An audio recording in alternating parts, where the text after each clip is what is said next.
Bonsoir, merci beaucoup d'être au rendez-vous pour ce webinaire spécial organisé par la FESIC, un webinaire qui va nous occuper pendant une petite demi-heure, qu'on a titré l'orientation scolaire vers le supérieur, paradoxes, mythes et défis. Je vais vous présenter dans un instant évidemment les deux invités qui vont être avec nous et qui vont échanger durant cette demi-heure. Mais je vous rappelle quand même pourquoi on va discuter ensemble pendant cette demi-heure. L'idée, en gros, de ce webinaire, c'est de vous proposer un état des lieux de l'orientation en France, évidemment, et des difficultés parfois que l'on rencontre à poursuivre dans le supérieur. C'est aussi de rassurer et de donner des clés pour une orientation qui sera plus choisie, on l'espère. Et évidemment d'illustrer des parcours d'orientation choisis avec notamment les retours de la fédération de DTGE qui est avec nous et dont je vais vous présenter le représentant dans un instant. Évidemment, ce webinaire est organisé par la FESIC. On ne saurait que trop vous conseiller, vous qui nous regardez ou qui nous écoutez, à aller à la rencontre des écoles sur les stands. Ils vous attendent pour vous aider et pour vous renseigner. La FESIC, on vous rappelle, elle accompagne dans la construction d'un avenir professionnel les futurs bacheliers, les jeunes universitaires ou encore les élèves de prépa. Les 27 écoles de la FESIC forment aux nombreux métiers d'ingénieur, du management et des sciences humaines et sociales. Et le réseau leur permet d'obtenir des diplômes reconnus et certifiés, c'est important, par l'État à Bac+3, Bac+4 et Bac+5, validant ainsi l'acquisition de compétences qui vont être reconnues. Les grandes écoles de la Fédération partagent évidemment dans leur ADN des valeurs humanistes qui sont très importantes, et ce, depuis plus de 50 ans. L'ouverture sur le monde, la tolérance, l'engagement, l'écoute, l'entraide, le sens de l'effort, l'innovation et l'excellence pédagogique.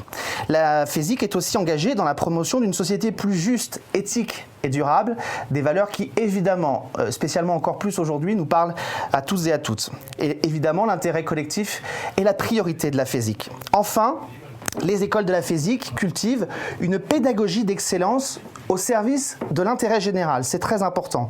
Un modèle d'enseignement qui se distingue par une qualification EPSIG délivrée par l'État à seulement une soixantaine d'écoles en France. C'est vous dire à quel point les écoles que compose la FESIC sont certifiées dans une qualité supérieure.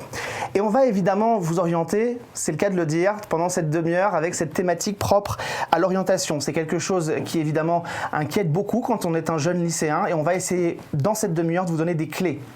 N'hésitez pas aussi à profiter du live pour nous poser des questions, pour réagir. Et nos deux invités qui sont là, qui sont au rendez-vous, vont aussi essayer d'y répondre dès qu'elles arriveront. Vous pouvez le faire via le live qui circule en ce moment. Je vous présente nos deux invités. Je les remercie d'avoir répondu présent à cette invitation.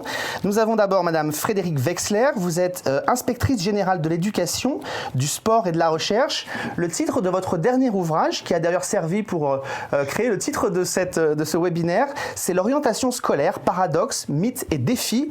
Si je ne me trompe pas, il est sorti le 2 juillet 2020 et il est sorti chez Berger-Levrault. Bonjour madame.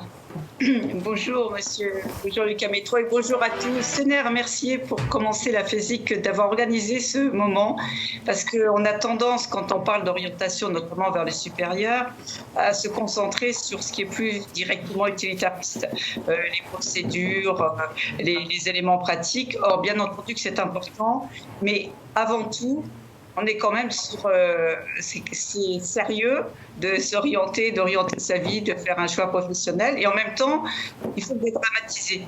C'est-à-dire que j'ai choisi en exergue d'un des chapitres de ce livre une citation qui dit « L'identité de chacun se constitue bien entendu à partir de son contexte, du lieu où il se trouve, mais aussi dans l'orientation qu'il choisit à son existence. Et sans cesse, chacun fait et défait son identité. C'est-à-dire qu'à tout moment, on va pouvoir infléchir ce parcours, l'enrichir, le modifier. » Donc s'il y avait déjà un premier message à retenir, c'est qu'en fait c'est à la fois très sérieux et qu'il faut prendre le temps de se poser, de l'analyse réflexive et pas seulement des détails qui entourent.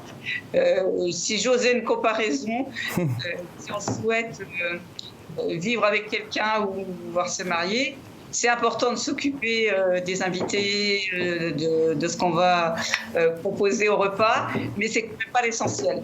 Donc, avant tout, on se pose un certain nombre de questions.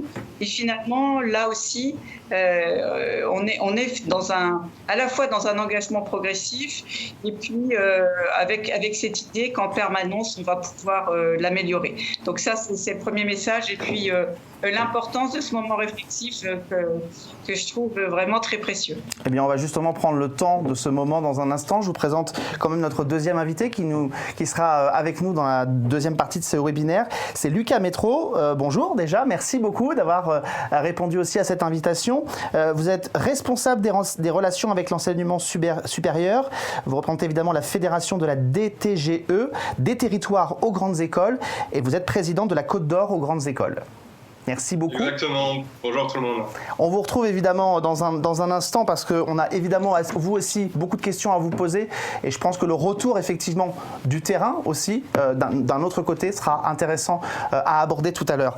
Madame Wexler, je voudrais commencer en vous posant une première question.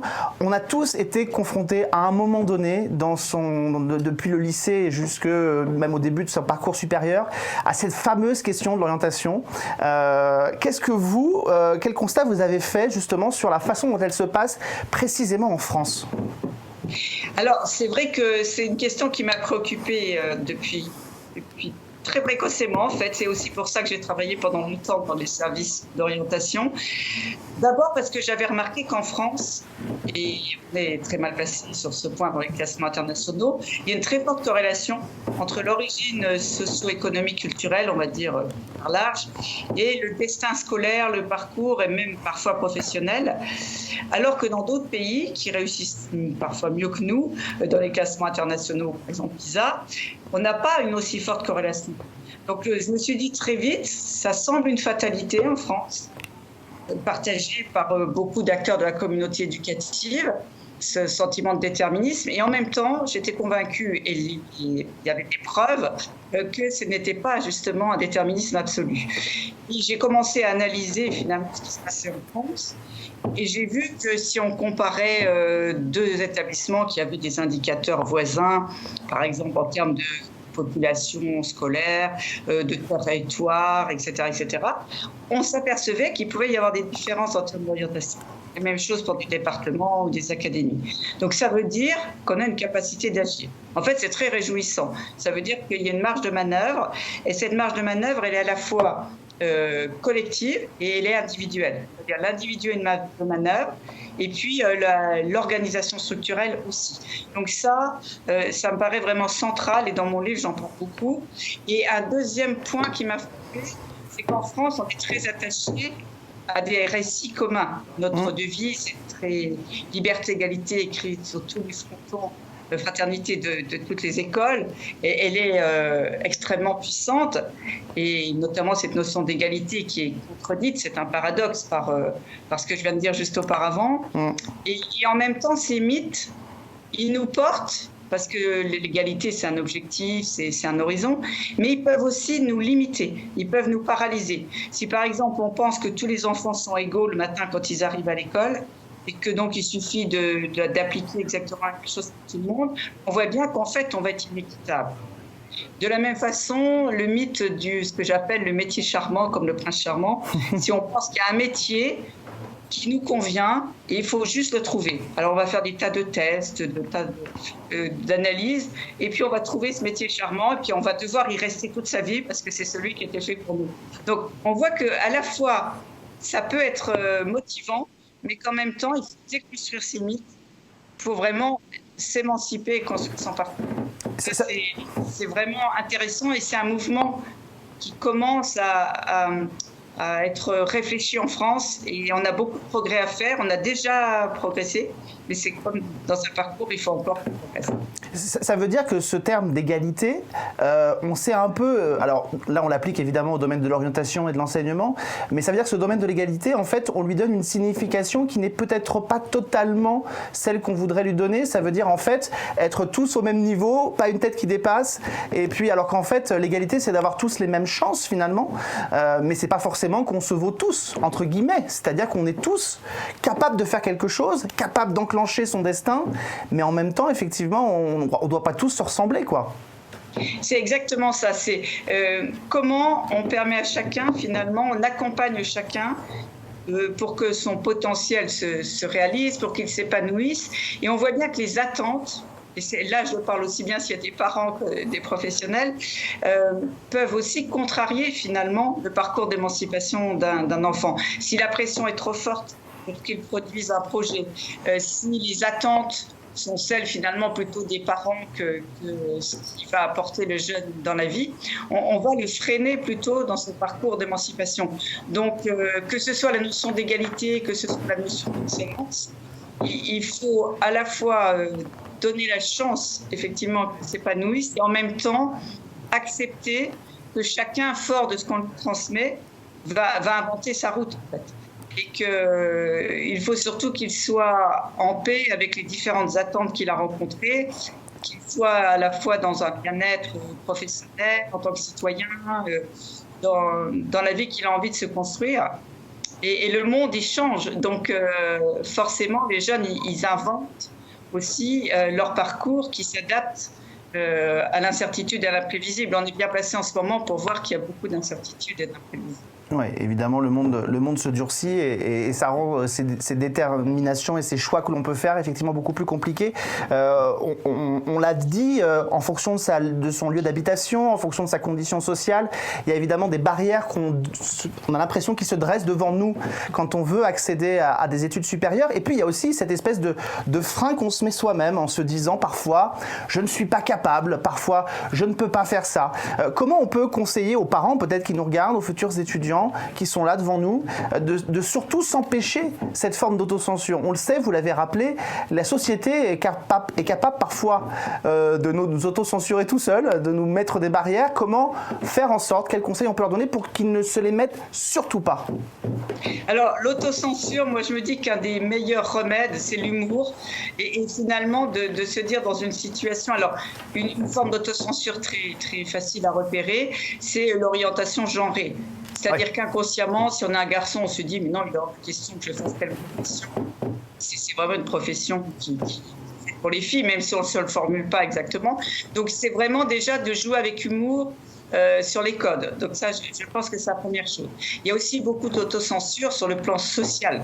C'est-à-dire se dire « ces métiers-là, ils ne sont pas faits pour moi parce qu'en fait, personne de ma famille n'y est jamais allé, parce que je connais personne dans mon environnement ». Et c'est pour ça que, par exemple, les cordées de la réussite mettent en place les physiques et d'autres écoles, c'est très important parce que c'est vraiment faire la preuve que tout est possible, en fait. C'est-à-dire de ne pas s'interdire au départ par, justement, à cause de croyances et de représentations, accepter de transgresser finalement un peu les codes qui sont ceux de son milieu. Il y a toujours une part de risque et d'aventure. Et vouloir à tout prix tout sécuriser ou se replier sur ce qu'on connaît va forcément limiter terriblement les territoires, la navigation, j'allais dire, et ce qu'on va pouvoir découvrir.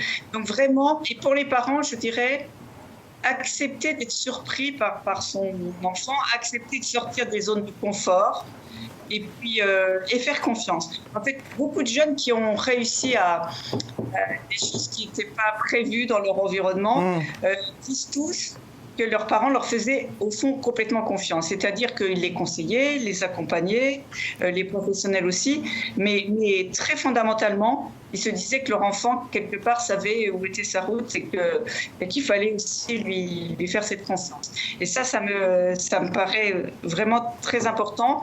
Et puis, vous disiez même jeune adulte, mais déjà aussi se dire que l'orientation, c'est tout au long de la vie, et que donc, on peut avoir un échec. C'est aussi se dire que les échecs, c'est pas grave. Que d'ailleurs, en science, on trouve ça normal. C'est même nécessaire. C'est même nécessaire, un échec, parfois. Etc. Mais en fait, c'est la même chose en orientation. On peut bifurquer, ne pas avoir des parcours linéaires, c'est peut-être même une chance. Et découvrir des choses qu'on n'avait pas prévues, ce que j'appelle la sérendipité. Par exemple, Christophe Colomb, il n'a pas découvert ce qu'il avait prévu. Et c'était très utile à l'humanité. On est d'accord. Ou Pasteur ou d'autres. Donc, vous voyez, avoir cette forme de lâcher prise par moment. Quand je disais il faut prendre les choses au sérieux mais pas dramatiser, c'est vraiment cette dimension-là. Je précise, hein, il y a Lucas Métro qui nous attend pour la deuxième partie. Si jamais il y a quelque chose qui vous suscite une réaction, vous me faites un petit signe et vous n'hésitez pas à intervenir dans cette conversation avec nous. Ce sera avec plaisir qu'on vous donnera la parole. Françoise Wexler, je voudrais mentionner quand même un élément. On en parle beaucoup de cette expression, alors je vais la reprendre à mon compte, la ligne de crête. En ce moment, on en parle beaucoup. Comment on maintient cette ligne de crête entre ne pas s'auto-censurer et ne pas forcément partir aveuglément dans une direction en se disant parfois que tout est possible, parce que fondamentalement tout n'est pas forcément possible de tout faire. Donc comment on maintient cette espèce d'équilibre compliqué parfois peut-être entre se donner toutes les possibilités et ne pas partir aveuglément? Alors, c'est là où l'accompagnement est vraiment important. C'est-à-dire un accompagnement qui soit très respectueux, qui soit très au clair sur le fait qu'on n'oriente pas une personne, mais on l'aide en fait à faire le tri, à mettre en perspective et justement à se dire j'ai une hiérarchie de valeurs, des choses qui sont importantes pour moi, comment je les classe? Si je dois choisir, si je suis sur cette ligne de crête et je dois choisir par exemple entre la sécurité et la rémunération, l'utilité sociale et puis travailler en équipe. Vous voyez comment, à un moment donné, effectivement, on n'a jamais le métier idéal. Je parlais de métier charmant, de prince charmant, mais comment je vais arbitrer et qui va m'aider à faire un peu le tri dans ce qui est important pour moi à ce moment donné. Et ce qui peut aider à rester sur cette ligne de crête, c'est à se dire qu'on ne renonce pas définitivement.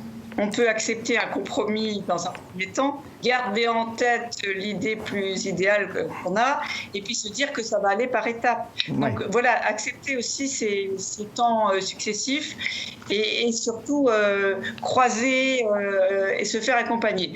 Mais il faut que les accompagnateurs ne soient pas ne veuillent même pas aussi imposer finalement ce qui leur a été directement utile à eux, mais acceptent d'accompagner au sens de compagnonnage ce parcours particulier, ce parcours singulier.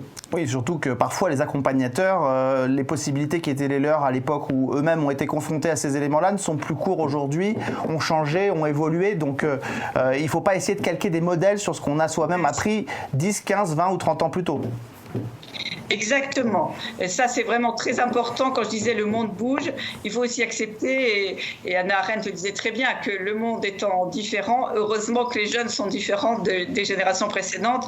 Sinon, à un moment, on serait dans quelque chose de statique et on sait que les mobilités, c'est la mort. Mais en revanche, les accompagnateurs, ils peuvent apporter aussi beaucoup d'informations objectives. Et ça, c'est important. Vous parliez tout à l'heure de l'homologation, des diplômes reconnus par l'État. Il faut pouvoir choisir en connaissance de cause. On ne choisit jamais complètement en connaissance de cause parce qu'il y a une part d'incertitude, mais qu'on ait le plus d'éléments possible pour faire ses choix. Et effectivement, la reconnaissance du diplôme, les bourses possibles, l'hébergement, enfin tout ce qui va aller autour, ça fait complètement partie aussi des éléments qui vont permettre, pour les décisions à court terme, en tous les cas, de sécuriser ces démarches-là. Dans votre ouvrage, j'essaie de synthétiser un petit peu ce que vous venez de dire. Dans votre ouvrage, vous utilisez notamment l'image de la boussole. Est-ce que, pour schématiser, je pourrais résumer ça ainsi, quand on accompagne les jeunes pour cette orientation, en gros, on leur donne pas la position du Nord avec la boussole, mais on leur montre comment ça fonctionne et comment s'en servir ? Exactement. En fait, on leur donne des éléments, d'une part, qui leur permettent d'élaborer leur cartographie. Je rappelle que la carte n'est pas le territoire, que chacun élabore sa cartographie, sa carte, avec justement en croisant un certain nombre d'informations, en y incluant ses désirs, sa motivation, etc. Ensuite, il y a besoin de points de repère, on vient de les citer, qui peuvent être des choses très concrètes. Et ensuite, la boussole, c'est effectivement comment il va s'en servir et mettre du sens là où il veut aller. En fait, c'est le sens qu'il va y mettre, mais on va l'aider dans cette démarche en sachant effectivement comment s'en servir et comment rester sur cette ligne de crête que vous décrivez très bien. Alors justement maintenant, resserrons un petit peu l'entonnoir. On a parlé évidemment de ne pas s'autocensurer, de se donner toutes les capacités pour accomplir ce qu'on a envie de faire, quitte à passer par des étapes, c'est important. Mais alors justement, quand on est un lycéen et qu'on doit faire ses choix d'orientation, les parents qui sont là, qui nous écoutent peut-être, se posent la question sur quoi on se base pour faire ses choix d'orientation. C'est-à-dire si on veut ne pas s'autocensurer, si si on veut se dire que je peux faire ce que j'ai envie de faire, sur quels critères on se repère pour faire ses choix? Alors justement, là, les établissements d'enseignement supérieur ont une responsabilité importante qui est déjà d'être très clairs sur les attendus, puisque maintenant, ils doivent préciser quels sont les attendus, et ils doivent en même temps s'adapter au fait qu'avec la réforme du lycée et la suppression des filières classiques, par exemple L, ESS, on va avoir des lycéens plus polyvalents. Donc il faut on peut s'appuyer déjà sur les attendus qui vont être précisés pour voir si finalement, est-ce que j'en suis très loin en termes de compétences, est-ce que j'en suis loin en termes de connaissances, et s'il y a un petit écart, est-ce que cet écart-là, j'ai très envie de le combler, comment je vais faire? Donc il y a déjà ces premiers éléments qui sont les attendus. Ensuite, bien entendu, il y a ce que je citais, l'homologation du diplôme. Vous parliez tout à l'heure bac plus 3, 4, 5. Est-ce que j'ai envie d'emblée d'aller sur un bac plus 5? Est-ce que je veux faire une première étape, mais vérifier effectivement que c'est bien un diplôme d'État? Ensuite, si j'ai besoin, si financièrement c'est un peu juste, est-ce que les bourses vont être accessibles? À quelles conditions? Le fait, par exemple, que les établissements puissent être installés aussi dans des villes moyennes, qui rendent le transport, l'hébergement moins compliqué. Vous voyez, il y a beaucoup d'éléments qu'on va prendre en compte, mais il ne faut pas non plus qu'il s'agisse là d'une censure. C'est-à-dire, il ne faut surtout pas dire « je n'irai que s'il y a l'école dans telle ville ». Quand on va vers le supérieur, on a quand même la possibilité, notamment avec ce système de bourses et d'associations qui soutiennent et qui accompagnent les lycéens et les futurs étudiants, on a la possibilité d'ouvrir un peu ces possibles. Donc les parents, s'ils nous écoutent, il ne faut pas non plus qu'ils censurent trop vite en disant non, là, ça ne va pas être possible, c'est trop loin, c'est trop cher. Il faut d'abord examiner s'il n'y a pas effectivement des possibilités, des réponses à ces questions qui vont permettre finalement de ne pas trop se censurer. Et là, l'appui de toutes ces personnes extérieures, les CIO, les associations, vont être vraiment très importantes pour prendre des décisions. Mais pardon, vous avez cité tout à l'heure un mot qui est un beau mot, mais que pendant très longtemps on pointait un peu du doigt. Vous avez parlé de compagnonnage. Le compagnonnage, on l'en voit souvent sur des métiers comme des métiers d'apprentis, les métiers manuels aussi. Dans les établissements, quand on est au lycée, souvent il y a des types de professions aussi que on met pas spécialement en avant. Là, on est sur une émission, on est sur du digital, mais je pense que c'est pas faire offense au lycée que de dire qu'il y a des métiers qui paraissent un peu abstraits. Donc, quand on a envie de travailler dans l'audiovisuel, dans le cinéma, on vous oriente pas forcément possiblement dans ces domaines-là. Donc, est-ce que là aussi, finalement, peut-être par rapport au lycée, il n'y a pas une ouverture des champs des possibles à leur donner pour que on ne se ferme aucune possibilité sur des métiers qu'on aurait envie de faire et ne pas nous enfermer dans un métier classique. Je parlais de compagnonnage. Pendant très longtemps, les métiers manuels étaient pointés du doigt. On n'orientait pas les gamins vers les métiers manuels. Est-ce que là aussi, il n'y a pas quelque chose à faire finalement ? Ah si, ça je suis convaincue. Alors, vous donnez un très bon exemple avec les métiers manuels. On en a beaucoup parlé ces derniers temps, même si pour le moment c'est pas massif. On voit qu'un certain nombre de jeunes adultes ont fait d'abord des études très théoriques et puis finalement à 30 ans, 35 ans, voire 40, ils décident de revenir vers un métier manuel qui était au fond ce qu'ils souhaitaient réellement. Donc, il y a maintenant un temps dédié avec les différentes réformes autour de l'orientation, un temps dédié à l'orientation aussi bien au collège qu'au lycée. Et ce temps dédié peut vraiment être utilisé pour faire venir des professionnels de toutes sortes et informer de façon très large. Parce que c'est vrai que dans le milieu de l'éducation nationale, dans les CIO, on a déjà une connaissance large d'un certain nombre de métiers, mais rien ne vaut la rencontre avec des professionnels quand c'est des métiers qu'on ne connaît pas, voire des mini-stages, y compris des petites vacances. Mais vraiment, moi, j'incite les jeunes à aller au maximum découvrir le milieu qui ne connaissent pas.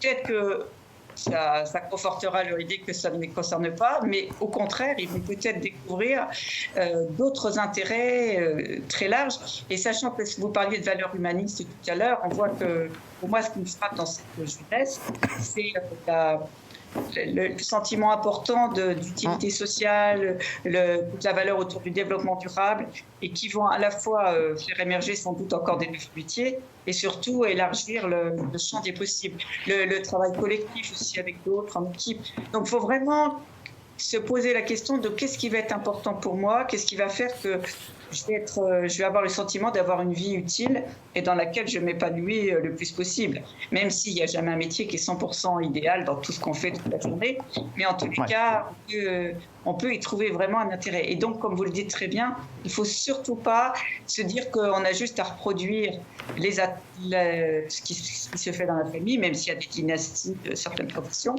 et puis que parfois son intérêt, et puis ne pas accepter de transgresser. On ne fait pas seulement un métier pour être bien vu socialement, et surtout pas d'ailleurs, parce que ça va très vite avoir ses limites. Et au premier échec, on va s'effondrer, parce que finalement, le plus important de ce qu'on aura choisi, c'est la reconnaissance sociale.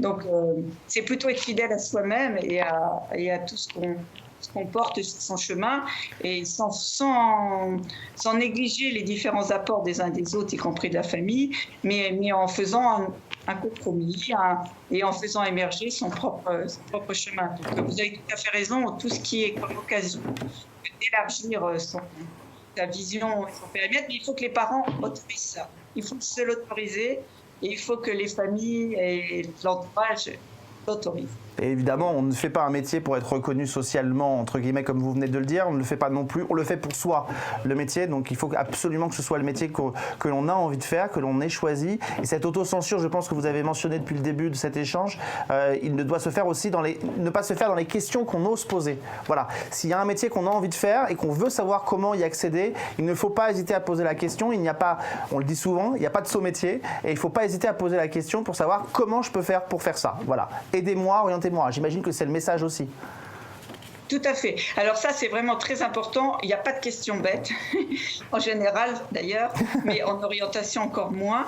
Et c'est vrai que c'est l'idée de la découverte. On parlait de navigation tout à l'heure, de boussole, de cartographie, repères. Plus on va élargir, c'est possible, plus on va poser des questions, y compris sur des métiers qu'on ne connaît pas, plus on va finalement peut-être trouver d'ailleurs ce qui est à la fois original, mais qui nous convient, parce que chaque personne est originale. Et alors, vous savez, si on pose la question à un élève de 3e, de 15 ans, c'est la TISA, du nombre de métiers qu'il connaît, pendant très longtemps, dans les dernières enquêtes de l'OCDE, en fait, c'était assez terrifiant parce que c'était très, très limité. C'est-à-dire, on était une vingtaine de métiers et surtout, les élèves se concentraient, alors encore plus les filles que les garçons, sur une dizaine de métiers. Or, la dernière enquête de l'OCDE qui est parue en janvier montre que surtout les filles, d'ailleurs en France, ont élargi considérablement déjà les possibles, et en imaginant beaucoup d'autres métiers, pas forcément ceux qui sont considérés comme socialement, avec tous les guillemets nécessaires, féminins. Donc ça avance, parce que sans doute qu'on s'autorise plus cette curiosité et que les familles aussi sont conscientes qu'il faut laisser finalement les enfants construire leur chemin. Mais c'est vraiment un message très important à marteler ce soir, et vous avez raison d'y insister. Est-ce qu'à votre avis, la réforme du lycée qui se présente va changer quelque chose justement dans ce processus d'orientation ? Alors, il faudra du temps, parce que c'est vrai que une réforme, ça met quelques années à vraiment porter ses fruits, mais déjà le premier que je citais rapidement tout à l'heure, c'est la suppression des filières, qui était hyper hiérarchisée, parce que tacitement, on se disait que la filière S était celle qui permettait d'accéder à tous les métiers, alors que soi-disant était scientifique, sachant qu'au bout du compte, 50% des élèves ne faisaient pas d'études scientifiques à la caisse. Mais donc, cette hiérarchie des filières faussait déjà complètement, finalement, les possibles. Parce qu'un bon élève était encouragé par sa famille, voire parfois par ses professeurs à aller en S, indépendamment complètement de son projet. Donc, ce qui était un contresens absolu. Donc là, en supprimant les filières, on supprime un petit peu la hiérarchie, même si certaines familles essaient de la reposer. Et donc, le message à faire passer, c'est profiter de cette réforme, utilisez-la pour vous construire des parcours plus polyvalents, puisque vous avez la possibilité de composer mieux avec une plus grande, c'est plus large, un choix plus large pour segments spécialisés. Donc ça, vraiment, utilisez-la. Il faut en retour que l'enseignement supérieur accepte, comme je disais, des profils plus larges. Ensuite, j'ai entendu parler d'orientation parfois plus précoce. Non, en fait, on met en place une orientation progressive. Souvent, finalement, je prenais la caricature d'un élève qui choisissait pour se dire comme ça, je peux encore tout faire. Il se retrouvait entre janvier et mars de l'année terminale, complètement paniqué, à hiérarchiser ses vœux, parce qu'à l'époque, c'était hiérarchisé à l'intérieur de l'application. Or, là, on demande progressivement, fin de seconde, on choisit 3 spécialités, ça veut dire qu'on est obligé de réfléchir. Ensuite, fin de première, 2, et ainsi de suite. Et c'est pareil pour la transformation de voie professionnelle et famille de métier, c'est progressif. Donc, finalement, on installe la démarche en obligeant à se poser des questions et de la même façon en obligeant à accompagner cette démarche. Donc ça, je pense aussi que le côté progressif, processus, va s'installer. Et puis, effectivement, des profils plus atypiques, plus polyvalents et moins avec une hiérarchie préétablie des salaires. Ça, c'est quand même des évolutions importantes. Le temps dédié à l'orientation dont on a parlé également. Alors, avant de passer à Lucas Métro qui nous attend patiemment depuis tout à l'heure et qui nous écoute, une dernière question. On va essayer d'être concis, mais parce qu'il nous reste évidemment encore un peu de temps, mais pas beaucoup. Mais qu'est-ce qui, à votre avis, justement pour revenir à la FESIC qui organise cet échange entre nous, qu'est-ce qui, selon vous, illustre la fiabilité des grandes écoles de la FESIC et de ce fameux label que je mentionnais en début d'introduction, ce label EPSIG qui est dispensé à une 60aine d'écoles seulement? Alors, ce label, il est effectivement délivré par le ministère de l'Enseignement supérieur et de la Recherche, donc c'est vraiment un label d'État, et il est délivré effectivement parce qu'il reconnaît en fait une contribution à la mission de service public de l'éducation. Donc c'est très fort. Pour moi, on sait que le droit à l'éducation, c'est un droit inaliénable dans les déclarations universelles des droits de l'homme. Donc là, on revient vraiment aux fondamentaux. Et ça valide également une gestion désintéressée, un objectif non lucratif, des valeurs humanistes, une qualité des enseignements. Donc ces labels sont importants. Il faut vraiment que les familles, les lycéens ou les accompagnateurs soient attentifs quand ils accompagnent et qu'ils conseillent à l'homologation des diplômes, aux labels qui peuvent être délivrés. Tout ça, c'est des garanties qui sont apportées par l'État, effectivement, de la fiabilité, de la qualité d'une formation et de son engagement dans cette mission d'éducation qui est quand même la mission principale, finalement, d'un État, d'accompagner sa jeunesse. Eh bien, écoutez, merci beaucoup, Madame Wexler. On va continuer, évidemment. Vous restez avec nous, à l'écoute avec Lucas Métro qui est avec nous. On va évidemment maintenant avoir un retour un peu plus concret encore du terrain, du côté des jeunes étudiants. C'est important aussi parce qu'ils nous écoutent. Je rappelle que vous êtes responsable des relations avec l'enseignement supérieur, que vous représentez la Fédération des territoires aux grandes écoles, président de la Côte d'Or aux grandes écoles. Lucas Métro, est-ce que pour commencer, vous pouvez nous expliquer un petit peu, nous présenter cette association qui est la DTGE? Alors, des territoires aux grandes écoles, c'est une fédération, comme vous l'avez dit, qui regroupe aujourd'hui 32 associations présentes à l'échelle des territoires, le plus souvent ruraux, et qui, à l'échelle de ces territoires, va fédérer des jeunes étudiants, des jeunes actifs qui ont tous fait leur lycée au sein de ce territoire et qui ont fait le choix de bouger pour leurs études, pour accéder à l'enseignement supérieur sélectif, et qui vont après revenir dans le cadre d'actions qu'on organise dans ces associations locales pour témoigner auprès des lycéens de ce territoire de leur expérience. Donc on a beaucoup parlé d'autocensure tout à l'heure, et notre solution, la solution qu'on propose pour essayer de limiter cette autocensure parmi ces jeunes lycéens, c'est l'orientation par les pairs. C'est-à-dire que très souvent, le message qui va être porté par un jeune étudiant qui vient du lycée en question va avoir pour le lycéen en face un impact beaucoup plus important que si ce même message était délivré par l'enseignant. Donc on croit beaucoup à l'identification qui va se faire entre le jeune lycéen et l'étudiant qui va être en face de lui, et à ce pouvoir très inspirant que va pouvoir avoir l'étudiant auprès de ce jeune lycéen. Donc en fait, ce qui est intéressant, c'est que vous, effectivement, on a parlé d'autocensure tout à l'heure, les gens dont vous parlez, les étudiants dont vous parlez, ce sont justement ces étudiants qui ne se sont pas autocensurés et qui ont franchi évidemment ce cap pour se donner les possibilités. Malgré tout, effectivement, on le voit souvent, on le disait tout à l'heure avec Madame Wexler, souvent les grandes écoles, on pense qu'elles sont dans les grandes villes, on pense que, bah oui, mais ok, moi je veux bien faire une grande école, mais ça va coûter trop cher. Donc on se met un frein là-dessus aussi en faisant ces choses-là. Vous, ce que vous avez choisi, c'est en même temps, pour éviter cette autocensure, c'est que vous proposez des bourses aux étudiants. Est-ce que vous pouvez nous dire un petit peu comment ça se passe ? Alors, non seulement on propose un dispositif de bourse qui est propre, et on fait aussi la promotion des bourses Crous notamment, et de tous les dispositifs institutionnels qui peuvent exister. Alors concernant le dispositif de bourse qu'on a lancé, il existe depuis 2017 dans notre association du Pays Basque aux grandes écoles, et le principe c'est qu'on arrive à fédérer des entrepreneurs locaux qui ont envie d'investir dans la jeunesse de leur territoire et qui vont financer pendant 2 ans des lycéens qui vont faire le choix de partir du département dans lequel ils sont issus pour leurs études. Et donc c'est un dispositif qu'on arrive à financer localement avec des entrepreneurs, des commerçants qui s'engagent pour financer la jeunesse de leur territoire et qui les financent à hauteur de 6 000 € sur 2 ans, voilà, donc 3 000 € par an pour ces lycéens. Ça c'est un plus évidemment non négligeable pour des gens qui appartiennent à des milieux qui ne sont pas favorisés au niveau financier. C'est important pour eux de pouvoir avoir accès grâce à ce procédé-là. En plus, vous mentionnez un terme qui parle évidemment à beaucoup de gens, c'est le local, c'est-à-dire de vouloir favoriser les gens de son territoire, de sa région.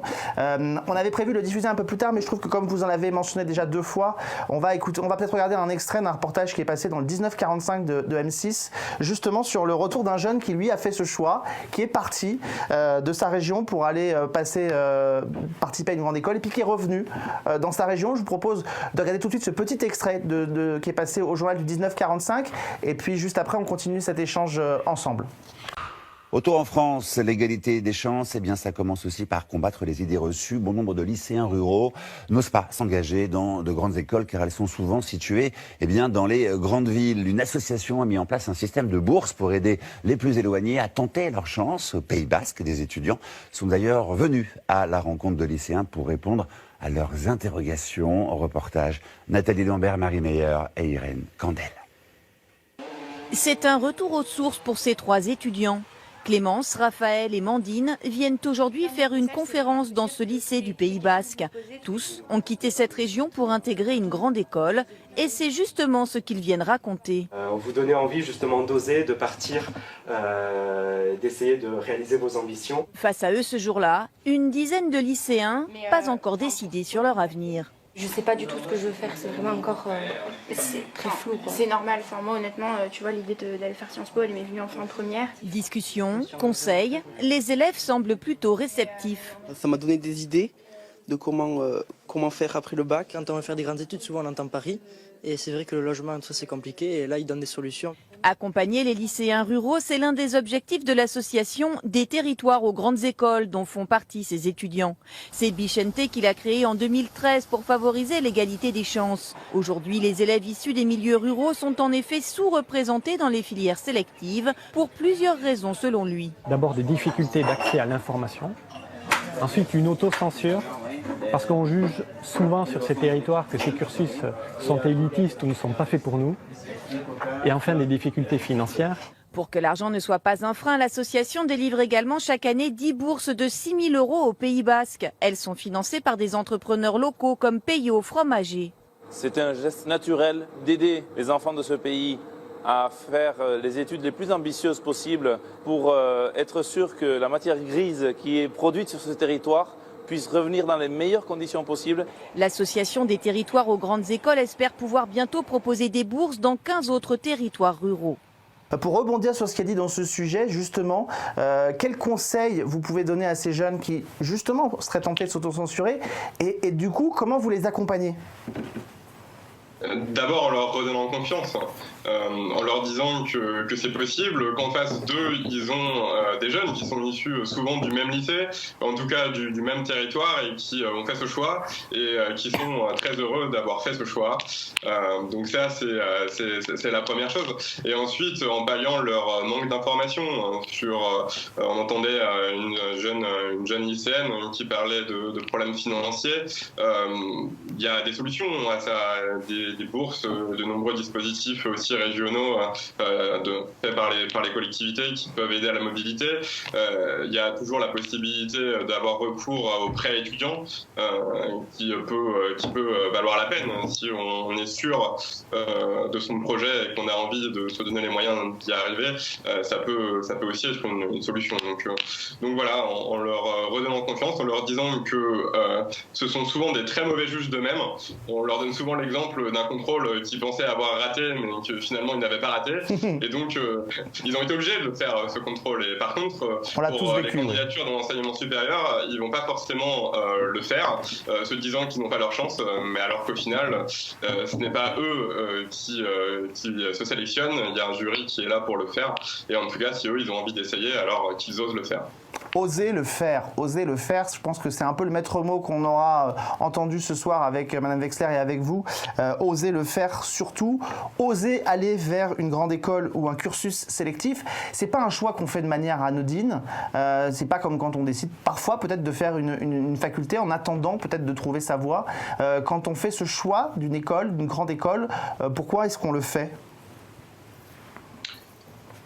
On le fait parce qu'on se dit qu'on a les capacités et qu'on avait envie d'aller au maximum de ces capacités. On le fait parce que ces écoles-là non seulement nous intéressent, il ne faut pas le faire, on le disait tout à l'heure, dans une optique de reconnaissance sociale, mais parce que c'est véritablement notre projet.